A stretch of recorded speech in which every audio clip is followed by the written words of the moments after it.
that's kind of what I'd like to talk about a little bit today is that even though, so Sign and Thrive, the book, when it came out, it has been an Amazon #1 bestseller. Mm-hmm.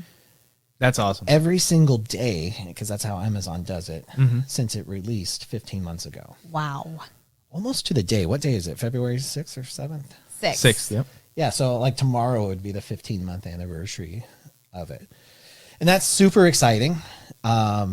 And it's been an amazing ride in that regard. But soon after my last podcast trip with you, I started feeling something different than excitement.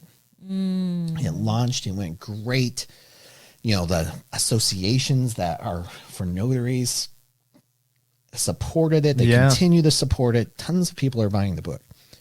And I was excited, and I still am excited. You know, I love it. But I was also experiencing a different emotion that I couldn't identify. And what it did is it caused me to withdraw.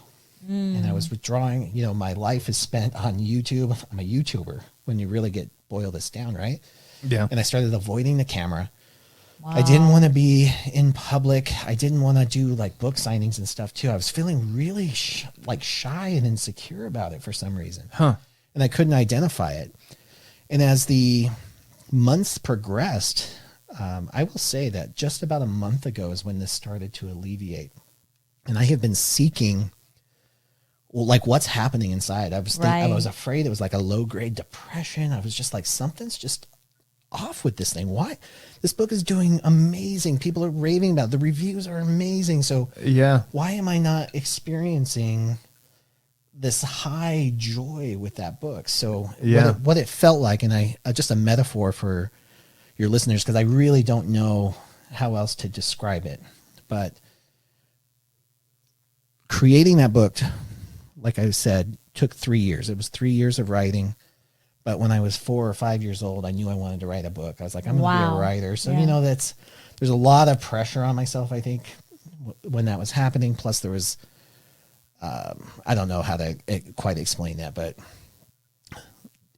it meant more than just self-publishing a book. You know, it's a lifelong goal. It was a lifelong goal plus 3 years of actually writing it. So then I write this was your baby. It was right? my baby. This was your baby, man. So that's actually the analogy that I use. So this was my baby. It took 3 years of gestating, right? Of just creating this. And then I share so much vulnerability in that. I talk about my story. I talk about my failures. I talk about things, you know, geeking out when I was a kid with fake eyeglasses and giant, you know, such having your briefcase. Carried on the briefcase, exactly. So I'm sharing all that, and I'm putting that out in the world. And I'm also terrified that I'm going to be found out, right? The imposter syndrome. They're going to find out I don't know what I'm talking about. I get that. He does that. I have that feeling at work all the time. Like somebody's going to make me. I'm like, what the fuck's this guy doing here? Get him out of here. Exactly. It's terrible. It's a terrible feeling. And so when I published it, there was this extreme high followed by this extreme terror that I was going to be found out and people are going to judge me and all of that. So that's scary. What it felt like. So the analogy or the metaphor that I use is I feel like I went through postpartum depression, quickly followed by empty nest syndrome because the book launched and it did well and it took on a life of its own and it didn't need me anymore. So it's like, all right, I'm putting this baby out in the world and then I got to deal with that. And then all of a sudden it's taken off. That is crazy. And that's a crazy way to look at it. And it doesn't need you anymore. It doesn't need me anymore. So everything, because that goes back to what you talked about with your identity. I put my identity for 3 years. For 3 years into this book, creating it. And then I'm terrified that it's not going to do well. And then it does. And then it's like, oh, bye. Then it takes off. It doesn't need me anymore. I'll just mail you a check. You know, it's like empty nester syndrome, which that's what, you know, that's what parents go through when their kids go and, you know, grow and they're out and I explained that to my mom. She's like, yeah, that's just kind of exactly how it is. Wow. Yeah. So, and I wasn't prepared for that. There's no judgment on this. Like, there's nothing I would change about this whole situation, except that I would have loved to have expected it. And I would have loved to have a support to talk about it. And so what happens is especially because it's experiencing some success. You don't know what it is, so you're blaming other things. Right, you're you're in something, it. You're thinking something else is wrong with me. Mm-hmm. You're trying to make sense of it. Depression. Yep. I'm like, and I'm supposed to feel excited, and I don't. Yeah. And when I try to talk to other people about it, they're like, "Get over it. Right. Your book's Dude, a your book's bestseller. kicking ass. Like, what? Why? What's wrong with you? What's wrong with you? You know." So Yeah.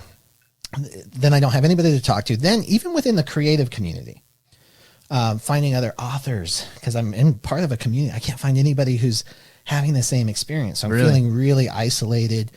I'm going to these online events because then the pandemic hit, of course. So I'm at these creative online events, and I'm posting in the chat to all these world-renowned speakers, and they're just skipping right over my question. They're not answering them. I'm like, am I just being drama queen here, right? Like, now you start looking maybe at there self. is something wrong.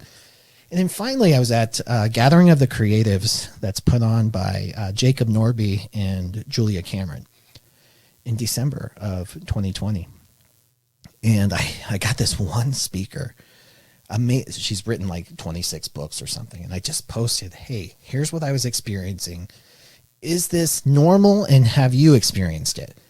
And she was going through the questions. She just stopped in her tracks and she's like, almost started crying. She's like, I am so glad somebody brought this up. That's cool. And she started talking about the grief that comes after publication. That's crazy. Because because of all those things that I just described, you put so much of yourself into something, and it doesn't make it bad. It doesn't make it sad. Mm-hmm. It's just a loss, and that you have to process and you have to come to terms with. And then I got to thinking, well, not everybody is going to experience this, right? Because I don't think everybody has the same amount of heart or passion or vulnerability in it. Yes. Yeah. So I've been thinking, as soon as you invited me to be on here, I was like, well, how can I identify or separate this? And there's really no, I'm not an expert. I'm not a psychologist. Mm-hmm. I don't know all this stuff. I'm still kind of going through it. You self-process a lot, which is do. amazing. That's something self-process. we've learned to do. And I like to find framework, because if you can teach it, you can the best way to learn is to teach it. Yes. So I tried to create a framework so I could figure this out and talk to other people about it. And I would love to have I hear another book coming out. I know. It will probably be a book. No. Another Amazon bestseller. Amazon bestseller coming out in April. And who knows? It might be, because we're just in the stages of this, and I want to find other creatives that have experienced this as well. So if you are a creator and if you experience this. Well, and here's the thing. Like, I don't think it's just authors. I think it could be painters that have their gallery opening. Miguel, I think you were talking about comedians. Yeah, who comedians put go through that. much. So yeah, I know that at least for some comedians, but I've heard like they have kind of like a schedule. So they'll start writing a special, and they'll go to the different clubs and they work out and they tweak it to make it perfect. It's just like editing. Yeah. So they'll edit it for about a year in the different clubs, and then they shoot a special. And then they'll tour for a year in the bigger things, and then they shoot a special. But once the special comes out, it's over. It's done, right? Like, all that stuff is gone. And then you're starting back from scratch, and, those jokes you never hear them again. Don't astronomers go through something like this? I don't know. No? Astronomers? Or astronauts? Oh. Yeah, once they hit, right? Once they discover a star, I mean, how do you come back from that? Well, that too, I mean. Yeah. Well, you know what? I think that's kind of like the lifelong goal. Like what you were saying you were feeling afterwards. Like, now I've always wanted to write a book, and now I wrote a book. Yeah. And now what? I think it's a false peak. You got the false peak thing happening again, and then I think you've got the grief part too. And I think you're right with astronauts. Yeah. Well, a lot of them go through this depression because they've seen the world in a way that very few people have. So there's probably definitely something to that too. So, but again, there's some varying degrees here, right? It's not just about publishing a book or creating an art piece. There's some elements to it. So I was going to I found 4 elements that I'm feeling like have to tie into this thing. The first one is the gestation period. And the gestation period is just the development of something over a period of time. So I think the amount of time. Thank you for explaining for people like me. I'm like, fucking gestate. All right. He's like, we told him no big words. All right. So there's that period of time that's invested in something. I think that plays a role in it. Then the emotional connection or the bond you have, what it means to you. What have you made it mean? This is the identity piece. This is what you might think the world, the impact to the world, all those things that we tie into it and make something mean. And then the other huge factor on feeling like this, I think, is the vulnerability piece. And Brene Brown has the best vulnerability. Yes. She's on Netflix, by the way. Netflix, you can watch it on Netflix. You got to watch it. Her YouTube on vulnerability, I highly recommend it. But her definition of it is uncertainty, risk of emotional exposure. And I think to the degree of your vulnerability is going to have an impact on the amount of grief that you experience with that loss. Which, at the end, is what helps heal. Yeah, it certainly can, for sure. And then, but I think that's also the relatability piece. There's so much. So, and the reason that I put that in there is like some books aren't vulnerable. Some books are textbooks. Some books are real matter of fact. Like even my second book. Step 1, step 2, step 3. It was very matter of fact. I loved it, but it has a different vulnerability level than my first book.